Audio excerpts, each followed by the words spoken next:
Look, firstly, I'd like to acknowledge the traditional custodians of the land in which we meet today and pay my respects to the elders past, present and emerging. Like Andrew, Berrinba East State School has a significant Indigenous history. So you can see up in the top corner there of the slide there is our school logo. And our school logo represents an Indigenous elder being surrounded by two jarjums in what is called a Bora ring. Now, we're really, really lucky because our school is the site of an ancient Bora ring, so I unofficially lay claim to being the oldest education institution in Queensland. But anyway, if anyone wants to challenge that, I'll have a chat to you at lunch.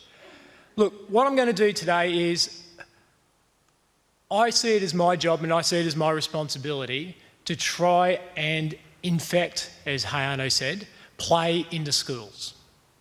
Now, there's wonderful people that work in education like Andrew who just naturally do it because it's the good stuff and it's the right thing to do. However, as Andrew alluded to, our whole department and our whole institution is around educational outcomes. So what I'm going to talk to you today is about how I've used play and how I've used play to not only enhance the well-being of children and give children the childhood they deserve, but also how I've embedded it to deliver on the Australian curriculum. And I believe that through this, we have a really good way of leveraging play into other schools to even serve that purpose of bringing on improved NAPLAN data. Now, our journey started very, very similar to Eagleby South. We found ourselves wanting to go down this path because, to be honest, our school as a whole were very, very unsuccessful. We had a suspension rate that was going through the roof. We had kids that couldn't read. We had teachers, to be honest, that were miserable because despite all their best efforts and all their energy, we were just getting nowhere. So we were really lucky enough a couple of years ago that we were connected with Maruka State School in Vicky Hine. I don't know whether Vicky's here today, but she was here yesterday. And what we saw is we saw something that was incredibly simple but was beautiful. So what we did is, and this is what we do in education, we had this methodical plan. We're going to roll it out over 2 years. We're going to take every step nice and slow and we're going to get to that end point. However, COVID hit, we had the lockdown, and like Eagleby South, our vulnerable kids and our kids of essential workers still came to school. And at Berrinba East State School, out of our 400 students, that was about 120 to 150 of them. Now, the directive at that point in time was that kids who came to school had to access the same learning the kids at home were learning. And our staff unanimously said there's no way on earth we're going to be putting kids on a room in a laptop for 5 hours a day. So what we did is we actually accelerated this stuff and we pushed it out there as quickly as we could. And the way we did this is we started with our parent community, and all we did is we established a vision of bringing back childhood. And I get asked the question all the time, how did you onboard the parents? How did you onboard your community? How did you onboard the teachers? And it's really, really simple. You ask one simple question, and that is, how did you play when you were a child? No parent I've spoken to had spoken with fond memories of sitting on an iPad. Didn't hear that at all. What I heard was I heard tree climbing, I heard exploring in the creek and those type of things. Once we connected adults to their childhood and their fond memories of their childhood, the rest is easy. So we found that all of a sudden parents didn't care whether kids were climbing trees. They had no drama with that at all. Parents didn't care that kids were using hammers. Now, how we roll this out, and I'm going to skim through this bit because this is a well-known story, and if you don't know the story, we've got an amazing storyboard out the front that tells it. So we targeted a couple of areas. The first one was our targeted intervention. So what we did is we pulled out what we saw as our most complex students. So we ended up with, we had 34 students in this group. So this is after term one. To qualify as this complex group of 34 students, you had to have received at least 3 suspensions in term one. That's 3 suspensions in 10 weeks. That is massive. If you didn't meet that threshold, you had to have at least 10 major office referrals. So that means at least once a week you were getting sent down to my office and we were having a conversation about your behaviour, or you were one of our students in care. Now, all of you would have heard from the beautiful Alana yesterday, who was here. Alana is one of 42 students in my school who is currently under an active child safety order. And she's one of 13 children who live in resi care from my school. Out of a population of 400 students, we've got a pretty heavy representation, so we need to do things a little bit differently. So basically what we did is we did project-based learning through play. It was really simple. We just withdrew kids, we just did project-based, they built our chicken coop, they played, they climbed trees, they played in loose parts. That has since evolved into our language engagement program, which we run at our school. And what that looks like, so for example, for our preps to twos, every morning, our highly vulnerable kids, the kids that, you know, the stress levels are just going through the roof, they rock up to school every morning, they get met by our wonderful engagement teacher. So we don't have a behaviour teacher, we have an outdoor engagement teacher. And he meets these kids and we go straight up to loose parts. So the kids spend 20 minutes or so, like we get an idea when it sort of dries off. Then we transition over to the mud kitchen and the sand kitchen. Do a bit of imaginative play there. Then we transition over to the big tree logs that we've got in the schoolyard. Sit there, do some conversational reading, read a book, then we transition in the class. Now, I don't know about you, but I don't know whether Lucas is here, but Lucas talks about leg swingers. I'm a leg swinger, and I tell you now, being a leg swinger at school, I would have loved that as my entry going in. The results were amazing when we focused on play for these kids. We had a 63% reduction in major office referrals. 63%. The second one is we reduced the suspension rate of these kids by 59%. So 59%, just off the charts. This group improved their attendance rate by 13% over the duration of the year. So what that means is on average, they were attending 5 more weeks of school than what they would have if we maintained the status quo. But the other thing is we also improved their learning. There was a 15% increase of kids passing English out of this group. So these are the kids, I know there's a lot of teachers in the room, these are the kids that everybody in the school knows their name. A lot of people write them off. We got 15% more of them across the line in English. The second thing we did was we did our playground interventions. So we just repurposed stuff that was causing us headaches. We had this banged up, beaten up old tennis court up the back of the school. On its best day, it could accommodate 4 kids playing. So what we did is we turned that into our loose parts area. So we shipped in the tyres, the pallets and all those wonderful things. Down the back of our school, we had this forest. And basically, if you wanted to get up to no good and you wanted to hide from teachers, you used to run off to the forest. So it was really easy. When I got a phone call saying, hey, Steve, there's a kid missing from class, I knew exactly where to go. So I'd waddle down to the forest and there they were. We repurposed that, and we repurposed that into our forest play area. That is the area that I love when I go at my school, and I probably go there 3 or 4 times a day. And I know any visitors in my school I take to the forest, and the Curious Communities initiative we have running at our school, I've invited the community to come and check out our forest. In our forest, you get to climb trees. We're not unsafe. We get a level 5 arborist to come through every 12 months and inspect the structural integrity of every tree. It's safe. We've got a tree house. We built the tree house. It was co-designed by our grade 2s. Now, I don't know if anyone looked out over the balcony yesterday, but we had 65 grade 2s, and they're the most active human beings you'll ever find. They were running amok, and you probably would have heard them if you were sitting up here listening to a keynote. Those kids, they designed a tree house. They came out with the drills, the hammers, all the tools, and we built the tree house. We've got a pulley system. So we've got some pulleys up in the trees, plank of wood one side, we pull the rope the other side, and we see how far we can winch the kids up. It is the best place to be. Great place to play, but also an awesome place for learning. We're so lucky and we're blessed for space at Berrinba East State School, so we were able to convert an entire paddock to a bike track. Now, our bike track program is amazing, and again, this is inspired by Andrew, which is good, see the sharing ideas. And what we do is we have a bike shed program. So we partner with PCYC, and PCYC have their Wheels Up program. So what they do is they find some they work with disadvantaged teens, give them a project to build up bikes. These teenagers then come down to our school, work with our kids, teach them to maintain bikes, Our kids maintain bikes and they go out and ride them at first and second break. We've got our sports play. So instead of having structured games to touch football, we just lay out equipment on the ground and say, make your own game. The best game of sport and the most competitive game of sport I think I've seen at our school was some sort of hybrid between softball, lacrosse and basketball. It was amazing, but you can see the creativity that comes out of that.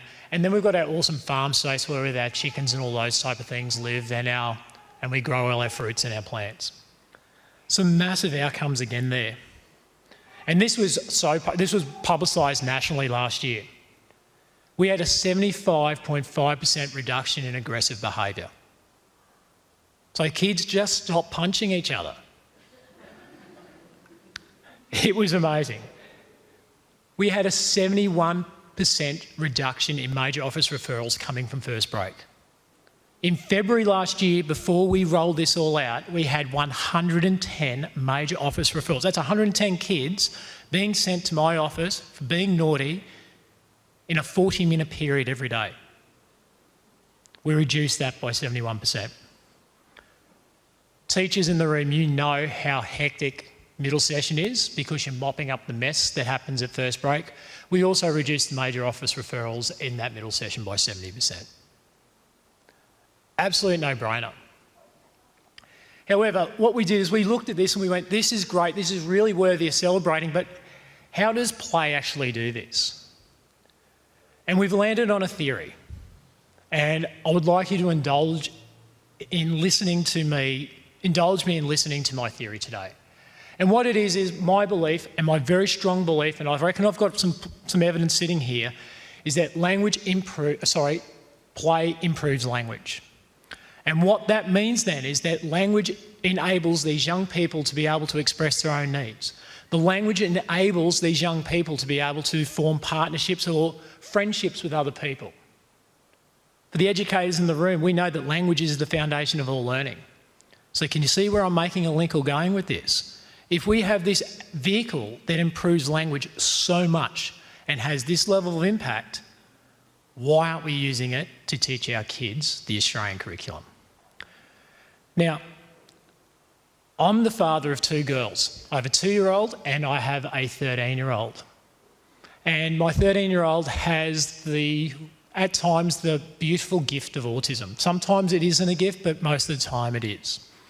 So what that meant was I did a master's degree in autism studies, and we spent a whole heap of time working with OTs, psychs, speechies and those type of things. And one phrase that rings in my ear from a speech therapist's point of view was, they pulled me aside and I'm going to apologise to Auntie Faith because I've used the word kids, but I'll change it to Jarjums.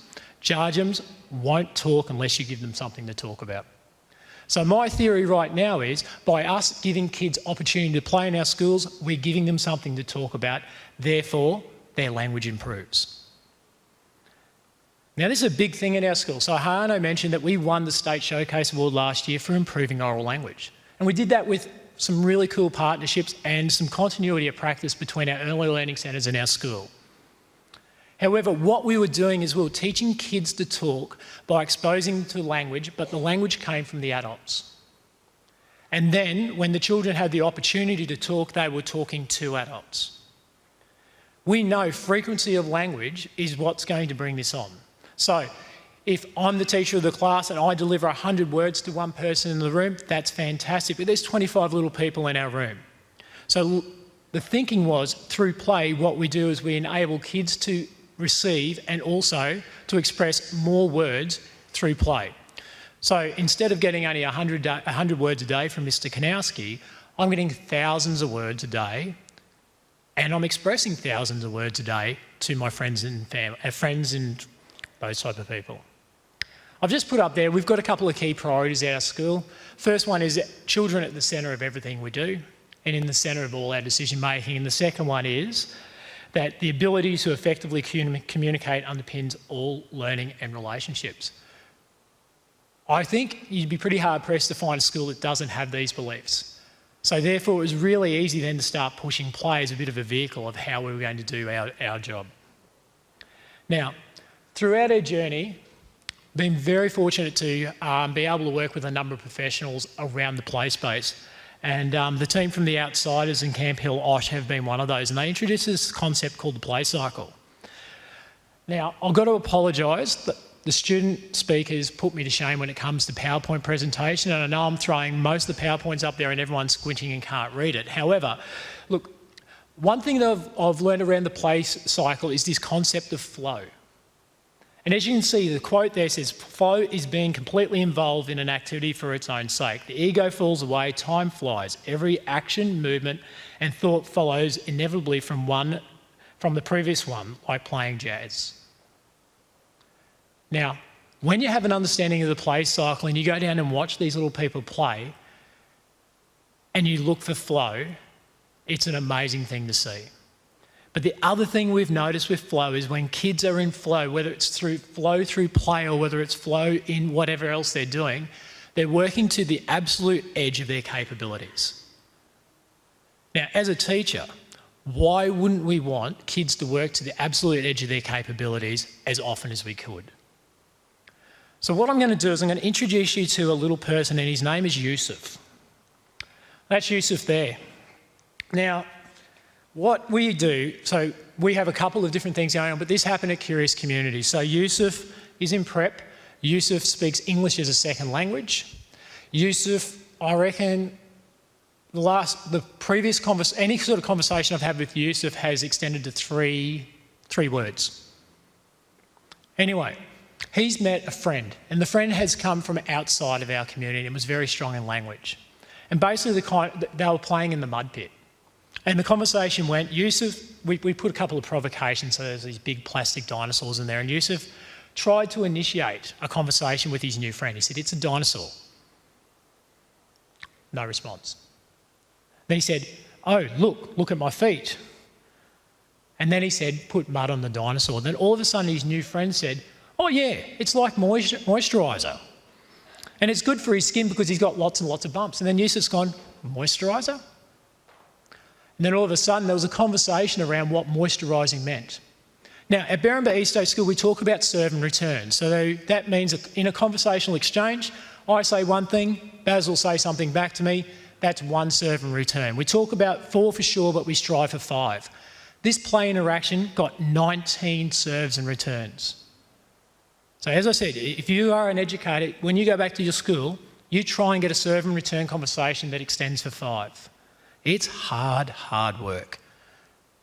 By putting a mud pit in and putting a friend in there, 19 serves and returns. So we talk about the language exposure this little man's got. It is through the roof. Rightio. We won't play Spot the Typo, but how do we use the power of play, child agency and flow to deliver the Australian curriculum? And what we do at Berrinba East State School is we have this amazing story thread curriculum, which is underpinned by 3 threads. So we talk about the nature thread, the language thread and the play thread. Now, with regards to our story thread curriculum, I'm going to share with you a letter that I received via email yesterday. And it says, "Dear Mr. Kanowski, on our walk this week, when we were looking for kookaburras, we saw lots of rubbish." And Victor was the person who contributed to that, so we've acknowledged him. We picked up and Mrs. S took a photo. And you can see the photo of our little friends. They look incredibly sad. "We were super sad about this rubbish," said Victor. "When birds come, they might eat the rubbish and die. The cleaners will be sad about the rubbish. It's our job to put our own rubbish in the bin.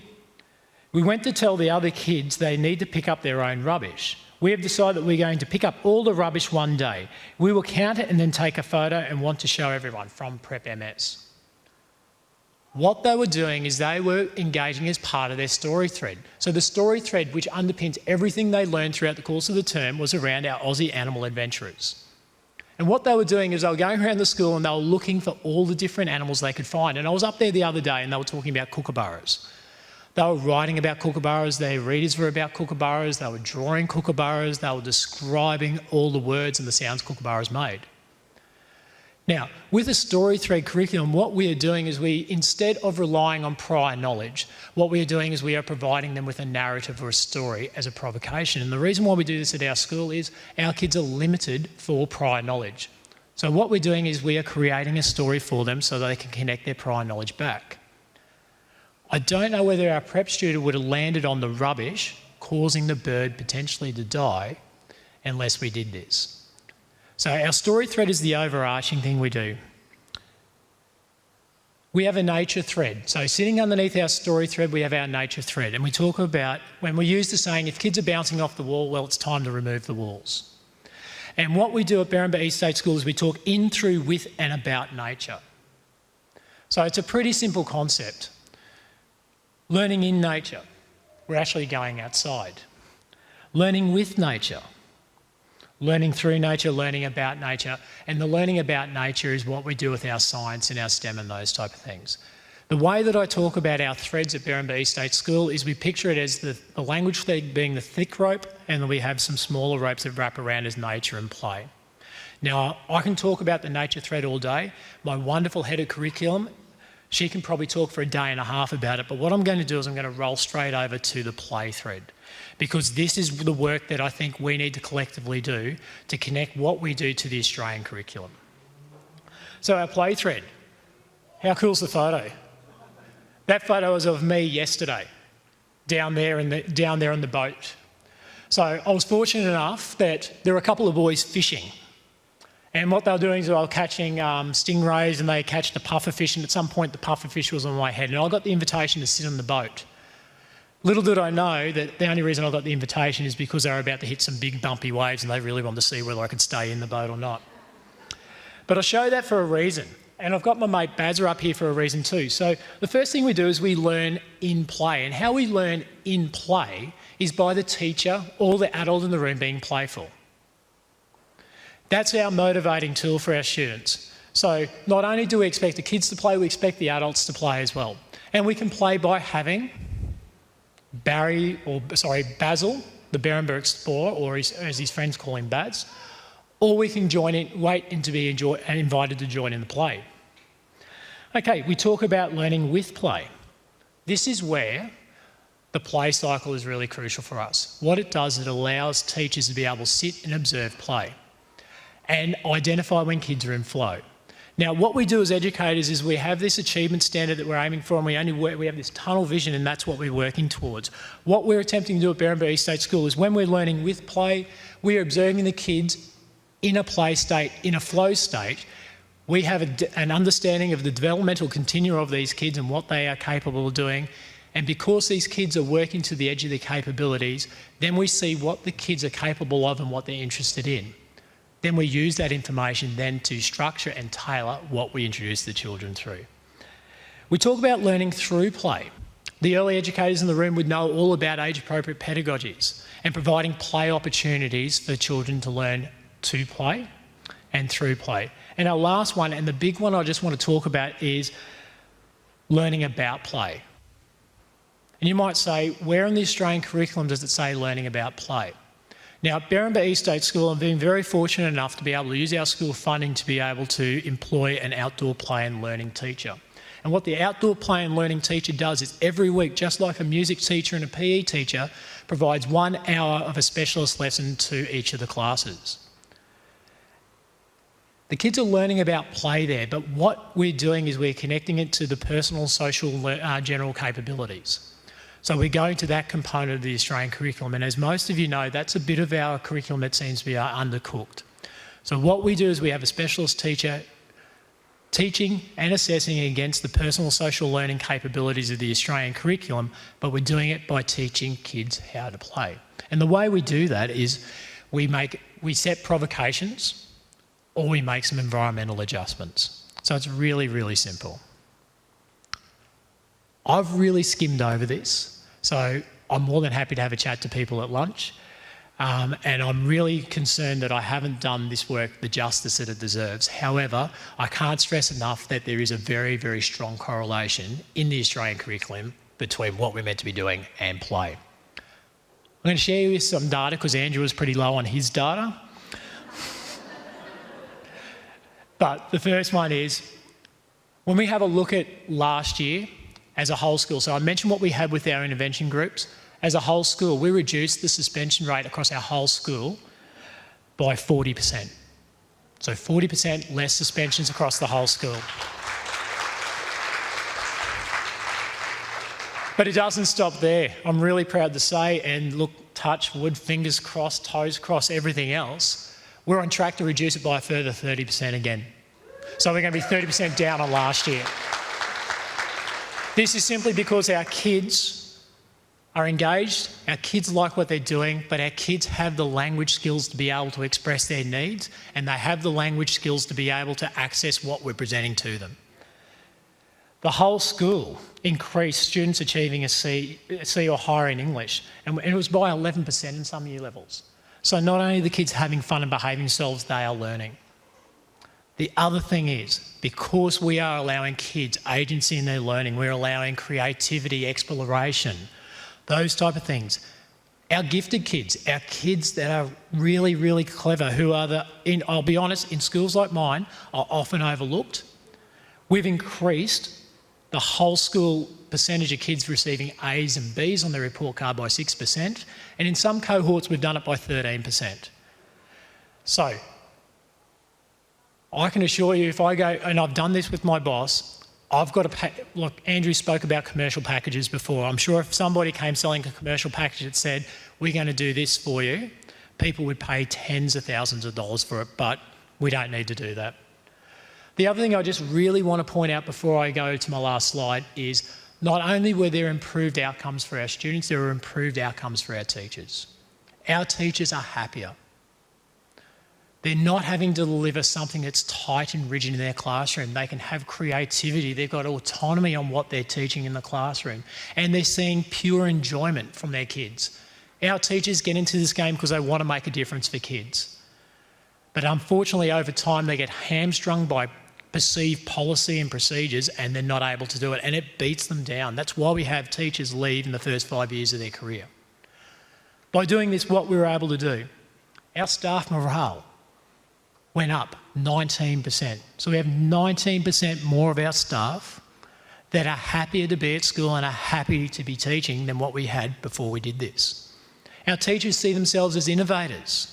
There's an item response in the school opinion survey data that says our school is looking for ways to improve. We went up by 20%, but it took us to 97.2% of our staff believe we're being innovative and looking for ways to improve. Don't know about you, but I would love to I love working in a workplace where innovation is embraced as much as that. And finally, we collect monthly data, weekly data, all this sort of data around collective teacher efficacy, which is just a very fancy term for teachers believing that they can do their job and they believe they can assist others to do so. We compare our data to the rest of the nation, and every month, every week, every year, we're significantly above what the nation can produce. So, in closing, at Berrinba East State School, it's a pretty simple solution. All we need to do is give the kids something to talk about, remove the walls, and go with the flow. Thank you, everyone, for giving me the opportunity.